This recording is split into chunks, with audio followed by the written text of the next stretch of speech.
Good morning, sir. Good morning. Good morning, sir. Good morning. Good morning, sir. Good morning all of you student. चलिए good आवाज आ रही morning है, sir. Picture quality सही है। Yes, sir. Good morning, sir. Good morning. Good morning sir. Good morning.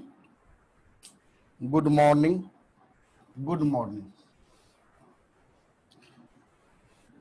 चलिए तो यह देखते हैं कि पिछले क्लास में सॉल्यूशन के बारे में देखे थे, सॉल्यूशन के बारे में काम कर रहे थे,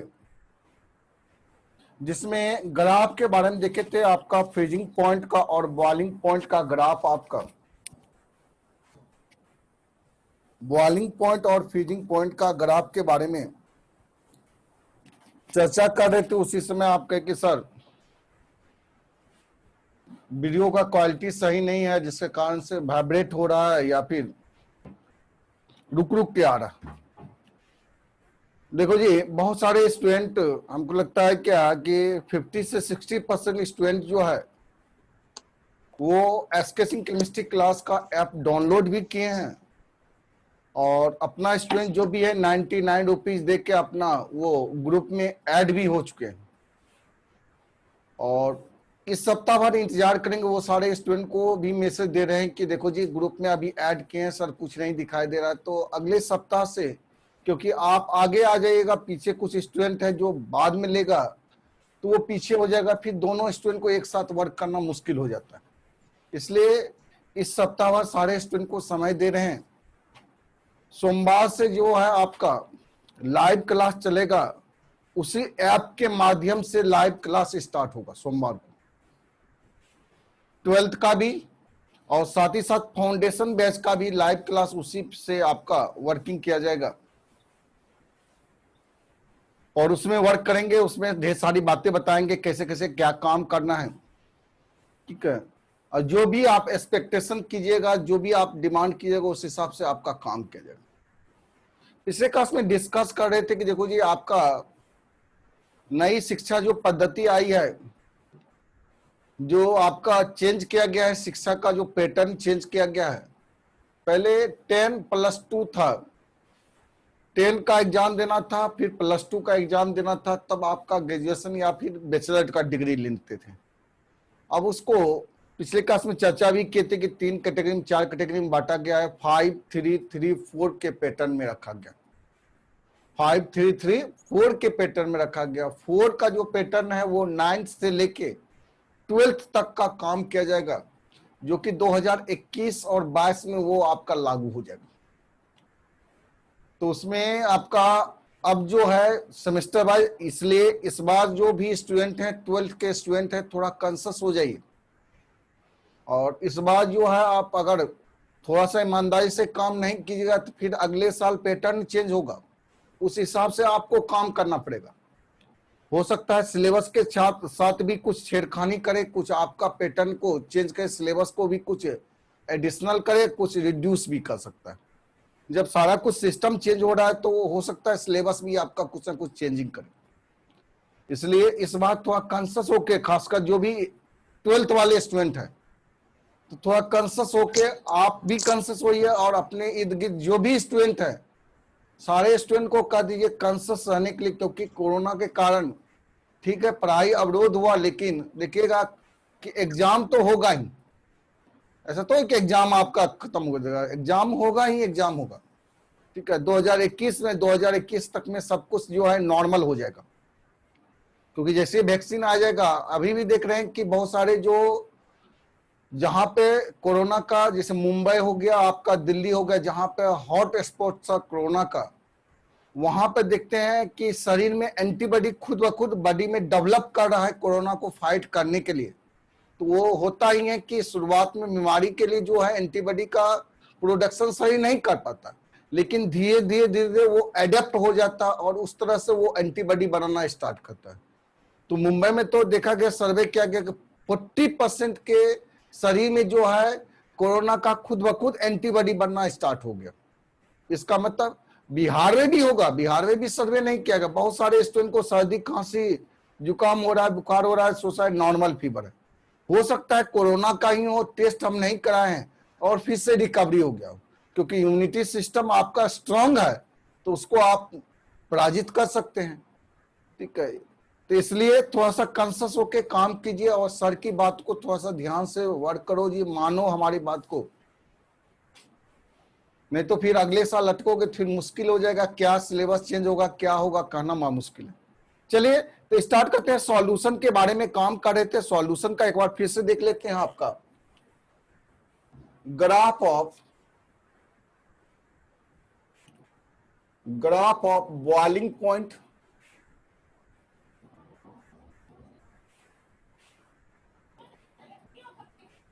ग्राफ ऑफ बॉइलिंग पॉइंट के बारे में बात करें।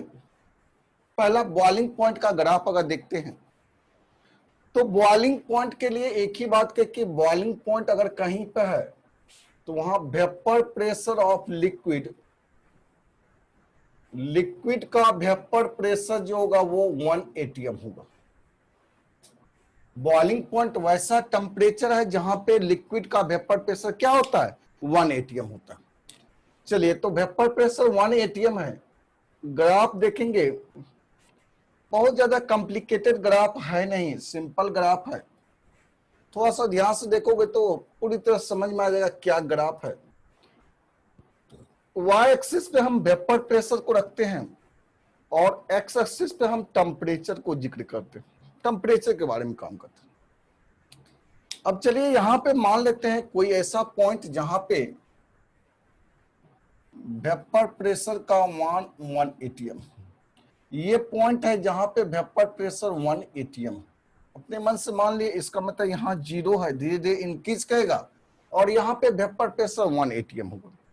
अब यहां से जब देखो तो ग्राफ जो है दो सेक्शन में, एक तो प्योर लिक्विड का ग्राफ होगा, दूसरा आपका सॉल्यूशन का ग्राफ होगा।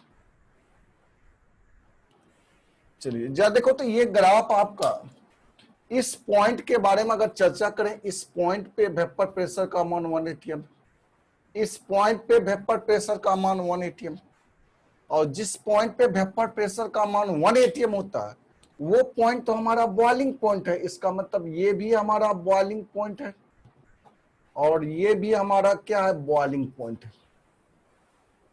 ये दोनों बॉइलिंग पॉइंट है। अब जब देखो ये बॉइलिंग पॉइंट कम है और इसका बॉइलिंग पॉइंट ज्यादा है, क्योंकि टेम्परेचर जैसे जैसे बढ़ रहा है बॉइलिंग पॉइंट इंक्रीज करेगा। इसका मतलब इसको हम T0B मानेंगे, प्योर लिक्विड का बॉइलिंग पॉइंट, और ये TB मानेंगे, ये सॉल्यूशन का बॉइलिंग पॉइंट। इसका मतलब ये ग्राफ जो है ये सॉल्यूशन का है,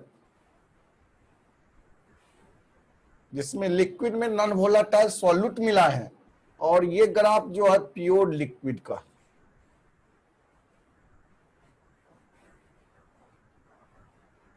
प्योर लिक्विड का ये ग्राफ प्योर लिक्विड का है, जबकि ये ग्राफ किसका है, सॉल्यूशन का।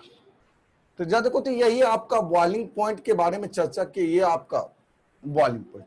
दूसरा ग्राफ देखते हैं तो बॉइलिंग पॉइंट के लिए एक ही बात याद रखना कि वेपर प्रेशर का मान क्या होनी चाहिए, 1 atm। वैसा टेम्परेचर जहां पे वेपर प्रेशर का मान 1 atm है, उस टेम्परेचर को हम कहते हैं बॉइलिंग पॉइंट। चलिए बी में ग्राफ ऑफ फ्रीजिंग पॉइंट के बारे में देखते हैं।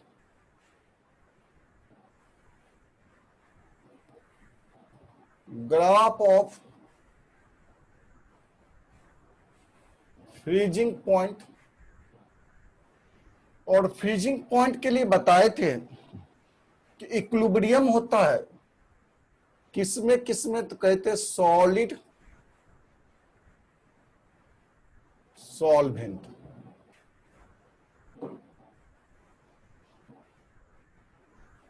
ये इक्विलिब्रियम होगा किसके साथ, तो लिक्विड सॉल्वेंट के साथ।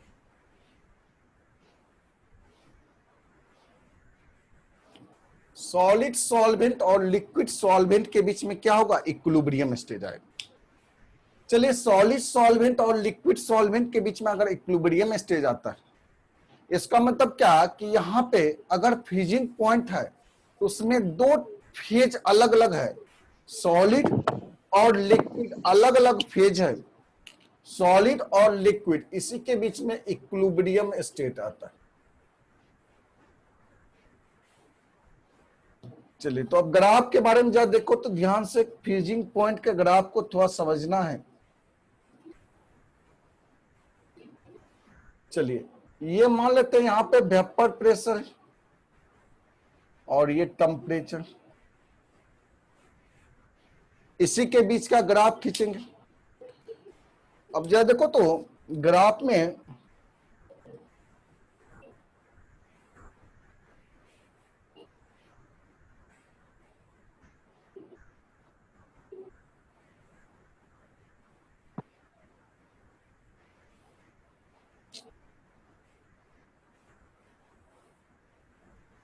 ये ग्राफ है, फिर यहां से इस तरह से ग्राफ मूव करेगा।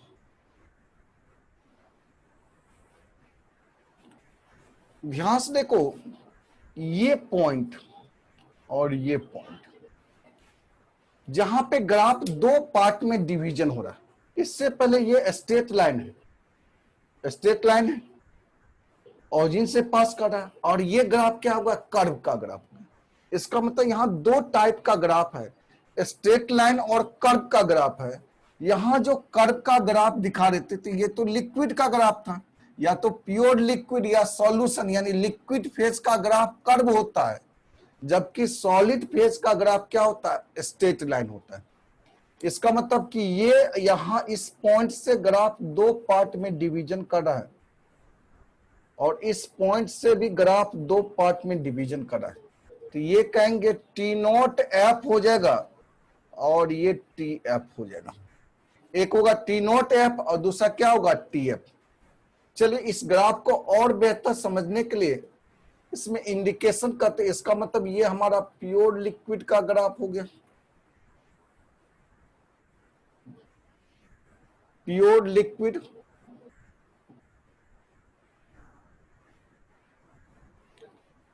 और ये ग्राफ हो गया आपका सॉल्यूशन का।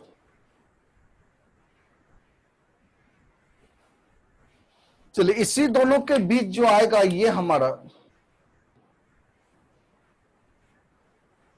डेल्टा टी एफ का लाएगा, और यहां पे ये क्या लाएगा, change in boiling point delta T B. Change in boiling point है, यहां चेंज इन फ्रीजिंग पॉइंट। चलिए, अब इसको और स्पष्ट करने के लिए जा देखो, ए बी सी डी। चलिए, तो आपका दो अलग अलग ग्राफ है, पहले इसको उतारो तब इस ग्राफ के बारे में और स्पष्ट क्लियर करते हैं। पहले इसको जल्दी से स्क्रीनशॉट ले लो।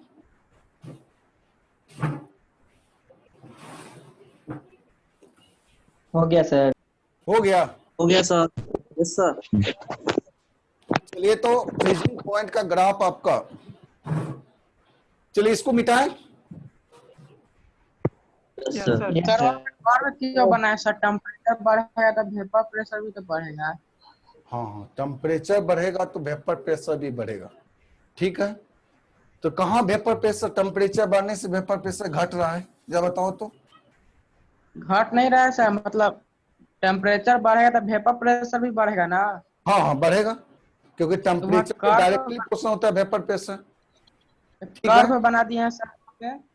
इसका मतलब कि बढ़ेगा तो कैसे बढ़ेगा, एक स्ट्रेट लाइन भी बढ़ता है, एक कर्व से भी बढ़ता है। इसका मतलब है कि आपका कोई इंक्रीज कर रहा है, जैसे मान लीजिए देखो, एक्स डायरेक्टली प्रोपोर्शनल वाई, कहने का मतलब क्या हुआ, एक्स बढ़ेगा तो वाई भी बढ़ेगा। अब एक्स डायरेक्टली फ्रॉम वाई नहीं, एक्स डायरेक्टली फ्रॉम वाई का स्क्वायर करें, इस दोनों केस में तो वाई बढ़ रहा है, एक्स के बढ़ने के कारण वाई भी बढ़ रहा है, लेकिन यहां वाई ज्यादा बढ़ेगा किसके रिस्पेक्ट में, एक्स के रिस्पेक्ट में, स्क्वायरिंग हो गया। दोनों केस क्या हो रहा है, इंक्रीज कर रहा है, लेकिन इस केस में वाई क्या होगा, ज्यादा इंक्रीज करेगा। अगर ये दुगुना हुआ तो ये क्या हो गया, चौगुना हो गया। तो वही है, इंक्रीज तो करेगा दोनों केस में, लेकिन ये आपका काफी ज्यादा इंक्रीज करता है लिक्विड फेज में, इसलिए ये कर्व टाइप का होता है। और जब सॉलिड फेज है, जैसे देखते हो ना आइस के बारे में बात करें, आइस का टुकड़ा लगते हैं देखते हो, उसका निकलते रहता है, इसका मतलब वो भी वेपर में कन्वर्ट हो रहा है। सॉलिड भी आपका वेपर में कन्वर्ट हो रहा है, लेकिन वो कम वेपोराइज होगा किसके रिस्पेक्ट में? लिक्विड के रिस्पेक्ट में। लिक्विड हमारा ज्यादा वेपोराइज होता है, सॉलिड कम। चलिए इसको मिटाएं, इस ग्राफ के बारे में और डिटेल से जानकारी लेते हैं। इसको मिटाएं। यस सर, मिटा दीजिए। Yes sir. चलिए तो जरा देखो, तो उस पॉइंट के बारे में जो इंडिकेशन किए हैं,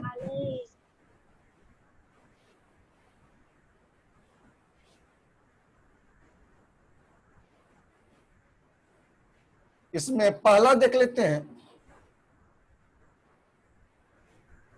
फॉर प्योर लिक्विड।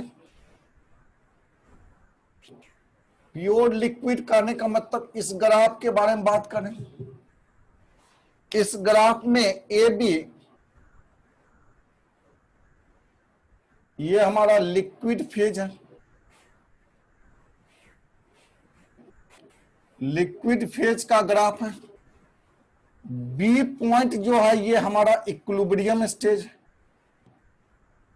क्योंकि यहां पे दो ग्राफ सेपरेट हो रहा है इस बी पॉइंट पे। बी पॉइंट से इधर जाएंगे तो ये कर्व हो रहा है, बी पॉइंट से इधर जाएंगे तो ये क्या हो रहा है? स्ट्रेट लाइन हो रहा है। तो इसका मतलब ये कहीं ना कहीं कौन सा ग्राफ है? इक्विलिब्रियम स्टेज है। और बी से सी का जो ग्राफ है ये सॉलिड स्टेट का ग्राफ, सॉलिड स्टेट। ठीक उसी तरह सेकेंड में देखेंगे, फॉर सॉल्यूशन। अगर सॉल्यूशन के बारे में देखते हैं, सॉल्यूशन तो ये है, डी से सी का जो पॉइंट है, डी से सी, डी से सी जो है ये कर्व है, इसका मतलब लिक्विड फेज। ये लिक्विड फेज है। और सी पॉइंट इसके लिए कौन सा स्टेट आ गया? तो कहेंगे इक्विलिब्रियम स्टेट। ये कौन सा स्टेट हो गया? Equilibrium state. तो यही ग्राफ होता है फ्रीजिंग पॉइंट का। इसका मतलब बॉइलिंग पॉइंट और फ्रीजिंग पॉइंट के ग्राफ को आसानी से रिप्रेजेंट कर सकते हैं, बॉइलिंग पॉइंट और freezing point.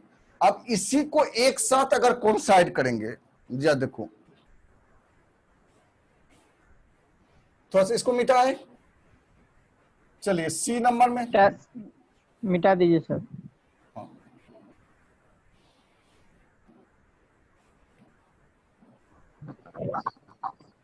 C number,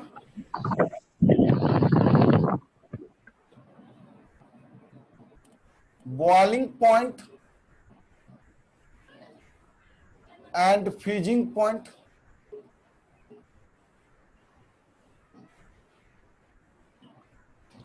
boiling point and freezing point.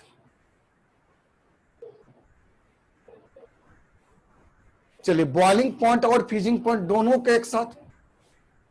तब इसको थोड़ा सा और इंक्रीज करते हैं, ध्यान से देखना।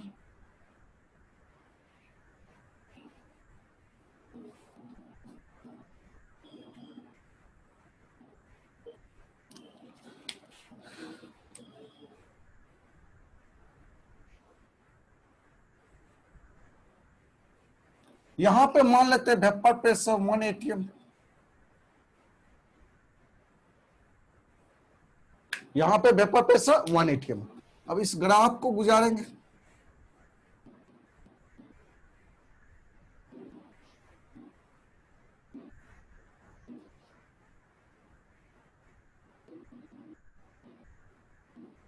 ध्यान से देखो। इस पॉइंट पे आने के बाद वेपर प्रेशर 1 atm है। अगर इस पॉइंट पे आते हैं वेपर प्रेशर 1 atm है, तो ये टेम्परेचर कहलाएगा आपको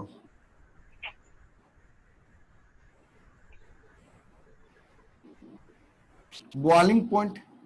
ये T0 भी और ये TB, इसी के बीच में क्या हो गया? ये डेल्टा TB।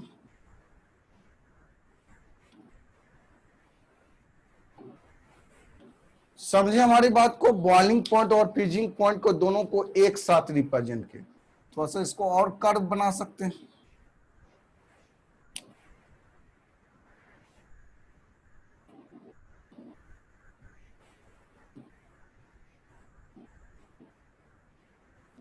यही है। तो ये दोनों के दोनों बॉइलिंग पॉइंट और फ्रीजिंग पॉइंट का ग्राफ रिप्रेजेंट कर दिए इसी में। ये समझ में आ गया? यस यहाँ सर। पे लो प्रेशर पे आपका लो वेपर प्रेशर होगा तो वहां बॉइलिंग फ्रीजिंग पॉइंट को रिप्रेजेंट करेंगे।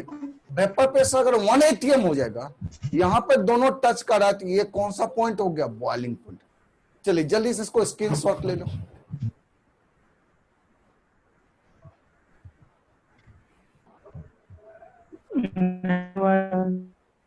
स्क्रीन नहीं हो है गया सर। सर, स्क्रीन नहीं आ रहा। नहीं आ रहा। हो गया स्लाइडिंग करो, स्क्रीन नहीं आ रहा है सर। स्लाइडिंग कीजिए। स्क्रीन को स्लाइड करोगे तो अपने आप दिखाई देगा। उसमें जहां पर बोर्ड है वहां डबल क्लिक करो, आ जाएगा। स्क्रॉल कीजिएगा स्क्रीन को, स्लाइड करने के बाद डबल क्लिक करोगे तो आ जाएगा। सर अभी क्लास हो रहा था सर, हम नहीं समझ पाए। क्लास हो रहा था कहाँ? कहीं दूसरी जगह? हेलो, क्या कर... यस सर। तुम्हारा तो पहले वीडियो ही सही से आ नहीं रहा है, रुक रुक के आ रहा है। Yes sir. सर बोल रहे हैं सर, फिजिक्स का क्लास हो रहा था सर। अच्छा ठीक है, तो बढ़िया, खुशी की बात है। फिजिक्स का क्लास हो रहा था, अब आए केमिस्ट्री के क्लास में, तब आगे समझ में आएगा। तो ये ग्राफ था, सिंपल सा ग्राफ है। ग्राफ में ऐसा कुछ नहीं है। इसका मतलब जहां पे ग्राफ दो पार्ट में सेपरेट होता है उस पॉइंट को फ्रीजिंग पॉइंट कहते हैं। जहां ग्राफ दो पार्ट में सेपरेट होता है, स्पष्ट रहेगा कि वहां से देखना कि दो अलग अलग पार्ट में ग्राफ सेपरेट हो रहा है, सॉलिड का अलग, लिक्विड का अलग, तो उस पॉइंट को फ्रीजिंग पॉइंट कहें। जैसे यहाँ पे जब देखो सर, यहाँ पे दो पार्ट में सेपरेट हो रहा है, इधर कुछ और ग्राफ है, इधर कुछ और ग्राफ है, तो ये फ्रीजिंग पॉइंट हो गया। यहां से भी दो पार्ट में सेपरेट हो रहा है, इधर का ग्राफ कुछ और है, इधर का ग्राफ कुछ और है, तो ये फ्रीजिंग पॉइंट का हो गया। जहां पे वेपर प्रेशर का मान 1 atm होगा तो वो बॉइलिंग पॉइंट का ग्राफ हो गया, वो कहलाता है बॉइलिंग पॉइंट। तो सिंपल सा ये टर्म है। चलिए अगला जो देखते हैं, इसको मिटाएं। Yes sir. चलिए Yes, sir. अगला आता है इसी में, डी में। ये तो ग्राफ देखे,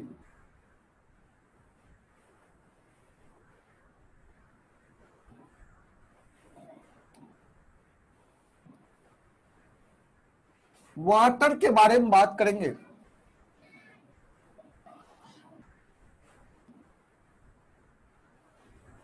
वाटर के बारे में जानते हैं, वाटर हमारा यूनिवर्सल सॉल्वेंट है। चलिए डी में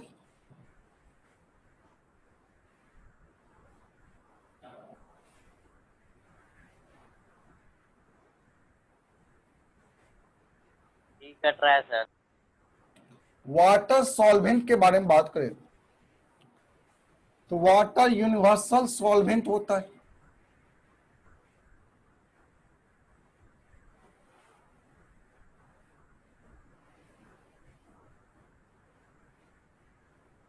वाटर हमारा यूनिवर्सल सॉल्वेंट है। जब यूनिवर्सल सॉल्वेंट है वाटर, पूरी दुनिया इसको सॉल्वेंट मानता है, इसका मतलब मैक्सिमम प्रॉब्लम में सॉल्वेंट के रूप में वाटर का यूज करेंगे। और वाटर का आप जानते हैं बॉइलिंग पॉइंट, जिसको T0B से इंडिकेट करते हैं, बॉइलिंग पॉइंट 100 डिग्री सी होता है। केल्विन में 373 केल्विन के आसपास होगा। और वाटर का freezing point, freezing point 0 degree C मतलब 273 केल्विन होगा। वाटर का केबी का मान, केबी का नाम जानते हो? केबी है क्या, कोई बताओ केबी के बारे मोलर में? Constant sir, Yes, molar sir. Very constant, good. Molar constant, elevation, molal elevation constant. Molar elevation constant, और इसका मान होता है क्या ये वीडियो 0.512, 0.512 यूनिवर्सल सॉल्वेंट है, इसलिए इसका केबी का मान भी याद रखना है। और वाटर का केएफ, केएफ क्या होता है? Molar depression constant. चलिए, इसका मोलर डिप्रेशन कांस्टेंट केएफ का मान 1.86। तो ये आपको ध्यान रखना है। यूनिट के बारे में बात करें, केल्विन पर मोलरिटी होता है, या केल्विन केजी पर मोल भी कह सकते हैं। मोलरिटी का यूनिट होता है मोल पर केजी, और मोलरिटी पर मोलरिटी है, इसका मतलब मोलरिटी अगर इनवर्स है तो इसका मतलब केजी पर मोल होगा। केल्विन केजी पर मोल भी कह सकते हैं, या डिग्री सेल्सियस केजी पर मोल कह सकते हैं, या केल्विन पर मोलरिटी होता है। वाटर के बारे में अगला जब देखो तो डी के बाद ई में हमारा आता है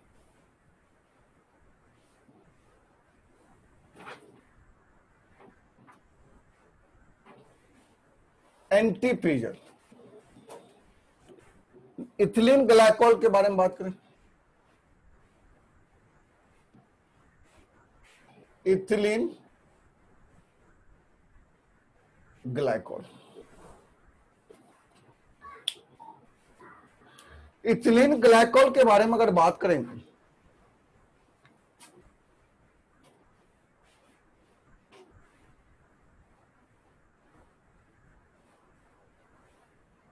इथिलीन ग्लाइकोल, इथिलीन ग्लाइकोल जो होता है,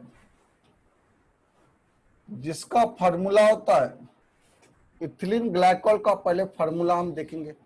इसका फार्मूला होता है CH2OH, CH2OH, इथिलीन ग्लाइकोल, या C2H6O2, या C2H4OH का होल 2 भी कह सकते हैं। C2H4 और OH का क्या होगा? होल 2। तो ये इथिलीन ग्लाइकोल है, इथिलीन ग्लाइकोल। इसका फॉर्मूला हम लिख सकते हैं ऐसे भी,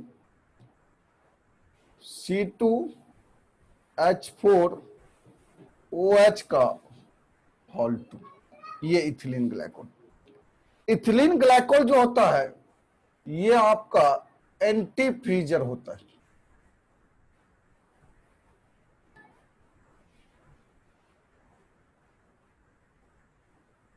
एंटी फ्रीजर, चलिए एंटी ऐसे लिख रहे, एंटी फ्रीजर। एंटी फ्रीजर के बारे में बात करें, एंटी फ्रीजर है क्या? कहेंगे decrease freezing point, decrease freezing point. वैसा सब्सटेंस जो फ्रीजिंग पॉइंट को डिक्रीज करने का काम करता है, वैसा सब्सटेंस जो फ्रीजिंग पॉइंट को डिक्रीज करने का काम करता है, उसको हम क्या कहते हैं? एंटी फ्रीजर कहते हैं। और इथिलीन ग्लाइकोल जो होता है वो बॉयल ओवर भी होता है।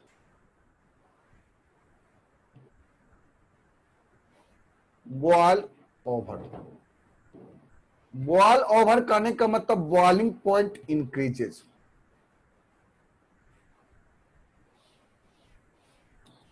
बॉइलिंग पॉइंट इंक्रीज, इसका मतलब फ्रीजिंग पॉइंट को ये डिक्रीज करने का काम करता है, लेकिन बॉइलिंग पॉइंट को ये क्या करता है? इंक्रीज करता है। मतलब ये समझो कि इथिलीन ग्लाइकोल के कंटेनर में इथिलीन ग्लाइकोल के कंटेनर में अगर वाटर को हम रखें और उस वाटर को अगर हीटिंग करेंगे तो उसका बॉइलिंग पॉइंट 100 डिग्री सी नहीं होगा, 100 डिग्री सी से वो इंक्रीज कर जाएगा लगभग 150 डिग्री सेल्सियस टेम्परेचर पर। उसका वेपर प्रेशर 1 atm होगा। इसका मतलब इथिलीन ग्लाइकोल के कंटेनर में अगर वाटर को हीटिंग करेंगे तो उसका बॉइलिंग पॉइंट जो होगा वो 150 डिग्री सेल्सियस के आसपास पहुंच जाएगा। इसका मतलब बॉइलिंग पॉइंट को क्या किया, इंक्रीज कर दिया।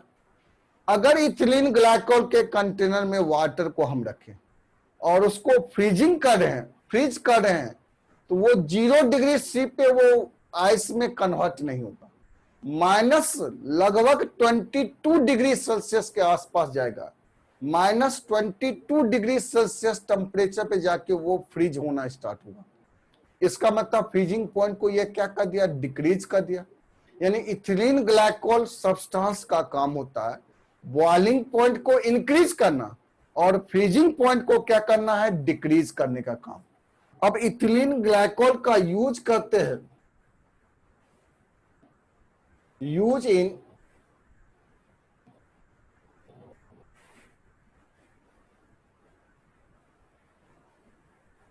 रेडिएटर।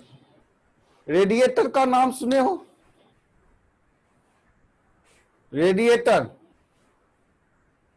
बताइए कोई स्टूडेंट, रेडिएटर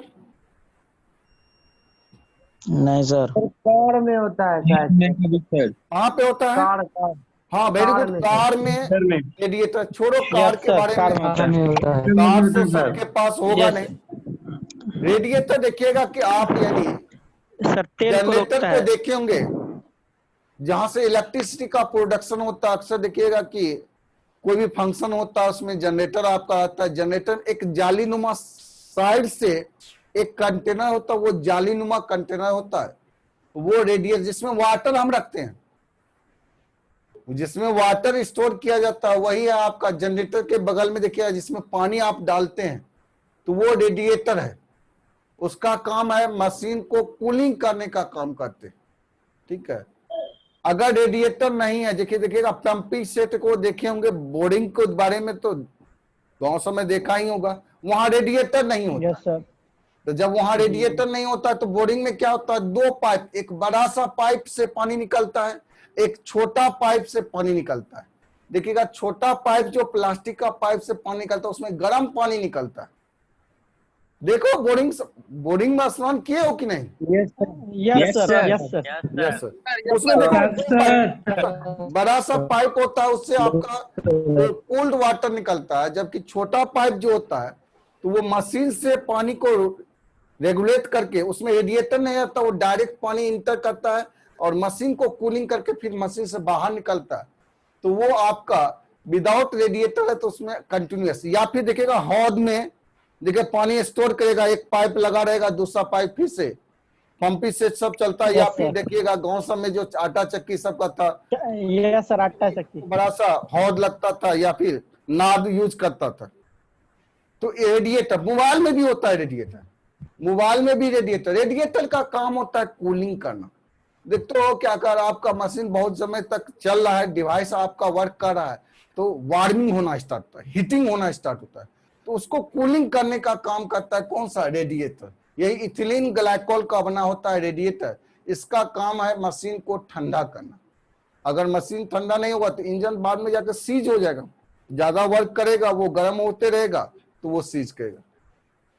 चलिए, तो रेडिएटर का यही फंक्शन है। चलो इसको जल्दी से स्क्रीनशॉट कर लो, और इसमें कोई अगर डाउट है तो कुछ सवाल तो पूछो उसमें।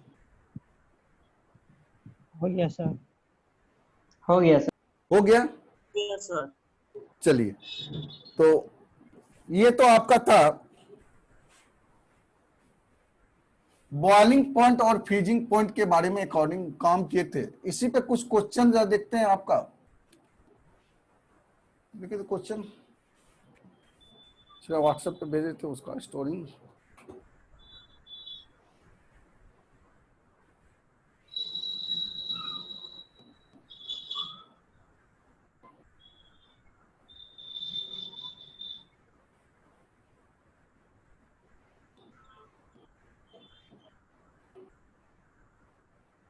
हम्म।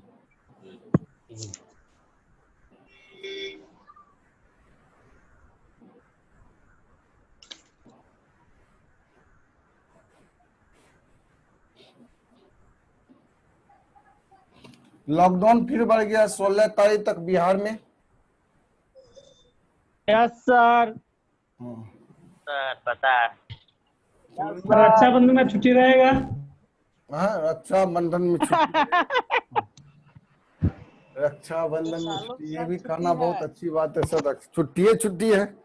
अब घर पे हो तो अब क्या, ठीक है, घर पे यस सर, हो, छुट्टी है सर। छुट्टी है। नो सर, ऐसी बात नहीं है सर। लेकिन बकरीद के ऐसे छुट्टी, बोर हो गए हैं रक्षाबंधन सर, की छुट्टी छुट्टी। से बोर हो सितंबर गए। तक स्कूल कॉलेज बंद है क्या सर?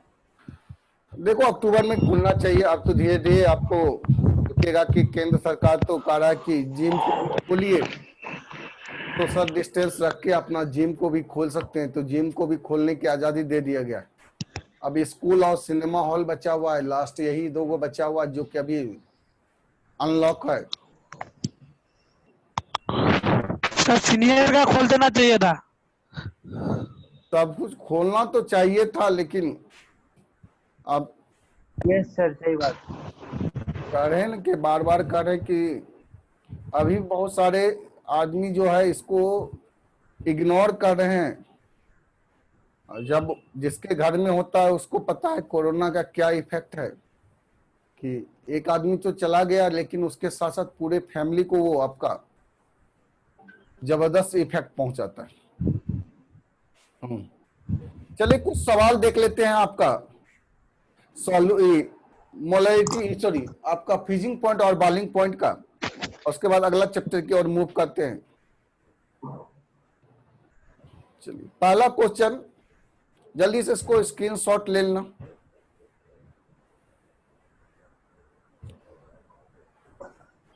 आपके स्क्रीन पे आएगा तो उसको, चलो देखो यही है आपका, इसको स्क्रीनशॉट लीजिए।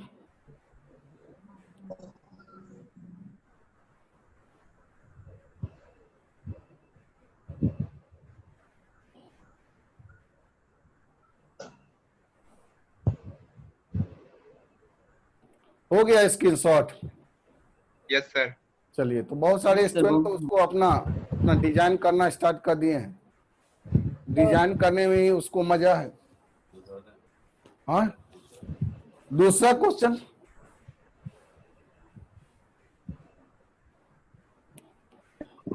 कोई बदमाशी नहीं करेगा।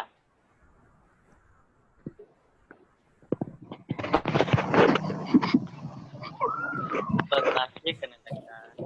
चलिए तो बहुत होगा तो क्या बदमाशी करेगा, 2 क्लास और बदमाशी कर ले, 3 क्लास।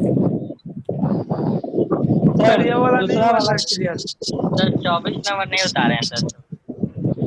प्रॉब्लम फ्लेवर का स्क्रीनशॉट ले लो इसका भी। एक ही बार तीनों हो गया क्वेश्चन, सर। 4 क्वेश्चन है, 4 क्वेश्चन को एक ही बार सॉल्व करेंगे।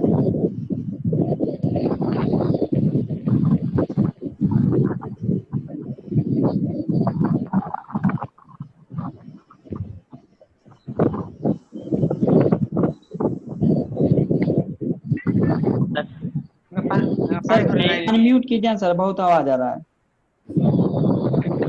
स्क्रीनशॉट इसका भी ले लो।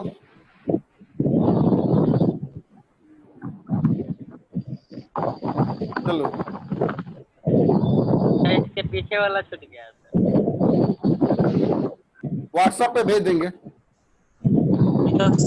जिसका जिसका नहीं हुआ लोग उसको बदमाशी WhatsApp पे कर रहा है भेज सर।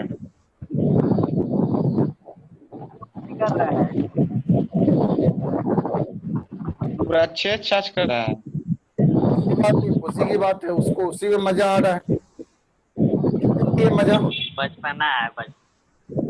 सर छोटा बच्चा की तरह कर रहा है सर। हाँ, तो उसी में समझ में आ रहा है, वही उसके लिए है कि टैलेंट को दिखा रहा है कि बचपन में कभी कॉपी करना नहीं किया था, तो वो टैलेंट अपना दिखा रहा है कि सर देखिए मेरा टैलेंट क्या है। लॉक कर दीजिए। चलिए तो क्या